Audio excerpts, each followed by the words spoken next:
অত্যন্ত অন্যায় হচ্ছে বাংলাদেশে। বাংলাদেশ সরকার এই নিয়ে বিশেষ কিছু করছে বলে মনে হচ্ছে না। প্রথম। দ্বিতীয় হচ্ছে, এই যে ইউনূস, ইনি নোবেল শান্তি পুরস্কারের জন্য একটা নোবেল শান্তি পুরস্কার পেয়েছিলেন। আমার মনে হয় এই ইউনূস যেভাবে বাংলাদেশকে গত প্রায় 90 দিন ধরে চালাচ্ছেন, একটা সম্পূর্ণ বেআইনি সরকার চলছে। কারণ তাদের প্রধানমন্ত্রী পদত্যাগ করেননি এখনো, সে তিনি যেখানেই থাকুন। এবং যেভাবে তার ওই একটা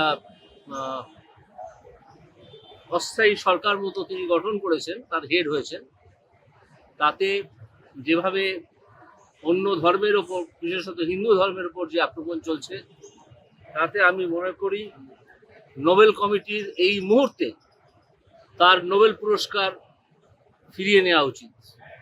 আপনারা হয়তো আমায় জিজ্ঞেস করতে পারেন যে নোবেল কমিটির এই রুল আছে কিনা, আমি বলতে পারবো না। কিন্তু একটা সাধারণ রুল আছে যে কোনো কর্তৃপক্ষ যদি কোনো একটা কাজ করতে চান, করার ক্ষমতা থাকে, তাহলে তার সেই কাজ নাকচ করারও ক্ষমতা থাকে।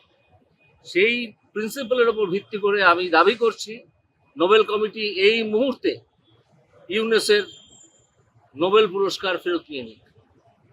ক্রমেশ ব্যাপারটা বোঝা যাবে।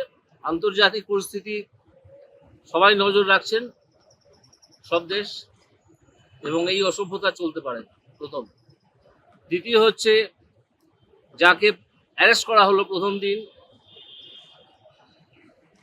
তাকে অন্যান্য শ্রীলঙ্কা আবারও রপ্তানিতে শীর্ষে। সাধারণ অপরাধীদের সঙ্গে রাখা হয়েছে। কোনো সভ্য দেশে এরকম হয় বলে আমি শুনিনি। এরা যে কোনো সময়, কালকে আমাদের এখানে যিনি ইসকনের আছেন, তিনি আশঙ্কা প্রকাশ করেছেন যে তাকে যে কোনো সময় মেরে ফেলা হতে পারে, চিন্ময়ানন্দ।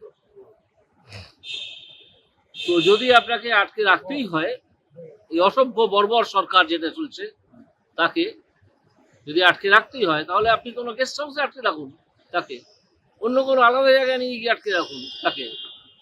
যখন আদবানিকে অ্যারেস্ট করেছিল বিহার সরকার, আপনাদের অনেকেরই হয়তো মনে আছে, আমাদের লালকৃষ্ণ আদবানিকে রথযাত্রা নিয়ে, তখন তাকে তো একটা গেস্ট হাউসে রাখা হয়েছিল।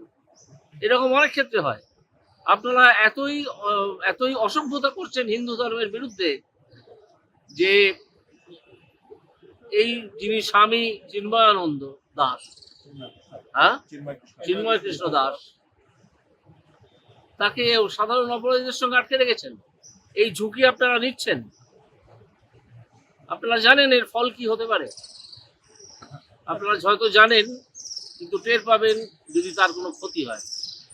এবং হিন্দুদের ওপর এই আক্রমণ আমি তীব্র নিন্দা করছি।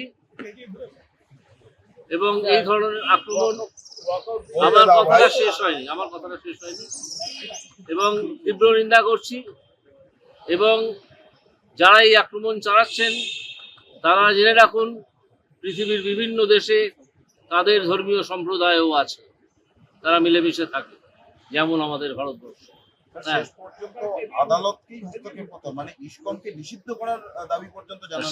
সেটা তো মানেনি আদালত। কিন্তু ইসকনের যদি তাকে আটকে রাখতেই হয় কোনো একটা কারণে, তাহলে তাকে সরিয়ে অন্য কোনো গেস্ট হাউসে রাখুন বা অন্য কোনো ঘরে রাখুন। সে ঘরে বিরাট 5 স্টারের ব্যবস্থা থাকতে হবে তা তো নয়। তিনি তো সন্ন্যাসী, তাকে তো জেলের ভেতরে ধর্মাচরণের অধিকারটা দিতে হবে, তাই না? তো এইটা তো আপনারা বন্ধ করে দিচ্ছেন বলে মনে হচ্ছে। তাকে কি খাওয়াচ্ছেন দাওয়াচ্ছেন তাও আমরা জানি না। জোর করে গোমাংস খাওয়ানো হচ্ছে কিনা তাও আমরা জানি না। সেটা পরে হয়তো আমরা টের পাবো। এটা ঠিক হচ্ছে না একেবারেই। একটা অসভ্য গভর্নমেন্ট, যারা আদৌ গভর্নমেন্টই নয়, একটা গুন্ডামি চলছে।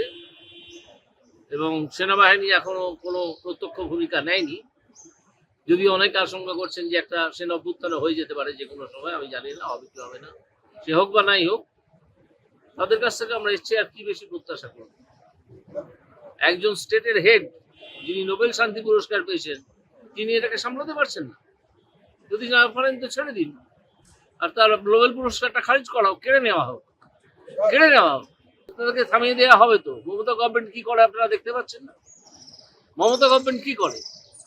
মমতা সরকার সম্পূর্ণ অ্যাপিসমেন্ট পলিসিতে চলে।